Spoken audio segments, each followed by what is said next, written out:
C'est un triste titre, mais qui est finalement plein d'espoir. Presque mort, le film de Gilles Servan a été présenté au public. Après 20 ans de documentaire et un très grave accident de la route, il mène une réflexion sur son métier. Réalisateur de doc, un job en péril, sur une île qui ne leur facilite pas toujours la tâche. Ah, c'est encore vous ? Ben oui, je me suis dit qu'après plusieurs films, vous pourriez enfin me recevoir. Notre programmation est déjà complète pour cette année. Ah, et l'année prochaine ?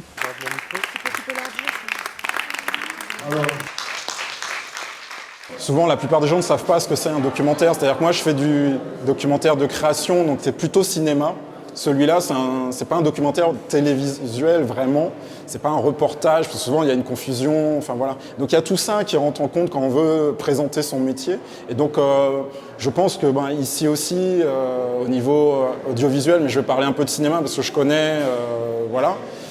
Malheureusement, ce que je constate, c'est que il y a un retard de plus en plus qui est pris par rapport à la Guadeloupe, mais surtout par rapport à la Réunion, où ça bouge beaucoup plus. Il y a plus de films. C'est-à-dire, en fait, si on simplement se contentait de compter le nombre de films qui sont faits chaque année, en Martinique, malheureusement, on est à la traîne.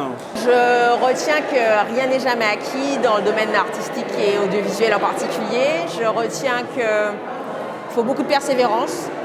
Il faut beaucoup aussi, je pense, j'allais dire presque d'abnégation pour pouvoir poursuivre les projets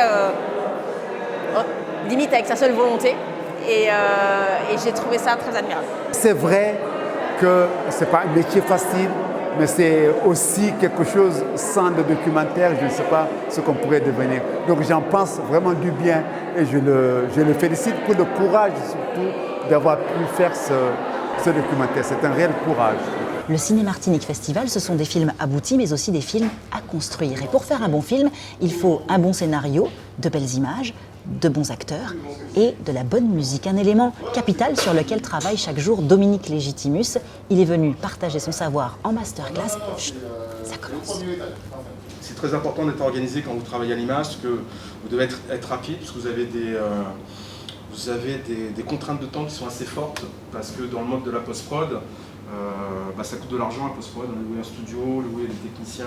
C'est une initiation à la musique à l'image, pour sensibiliser aux gens à la problématique de la composition de la musique à l'image, parce que ça n'a rien à voir avec le fait de composer une chanson ou de faire un instru. C'est vraiment quelque chose de différent et ça entraîne certaines problématiques et certaines choses à laquelles il faut conjuguer. Et notamment le fait d'être synchro, le fait de composer avec des contraintes qui est d'être synchro par rapport à l'image, ça engendre beaucoup de choses en fait dans la manière de composer, ça remet en question beaucoup de choses. Demain, vous pourrez vous laisser emporter par les notes de marimba du film Choco, film colombien qui dépeint le quotidien d'une mère de famille de 27 ans qui travaille dur et tient tête à un mari violent et dépensier. Une fiction à découvrir à 15h en salle France Fanon.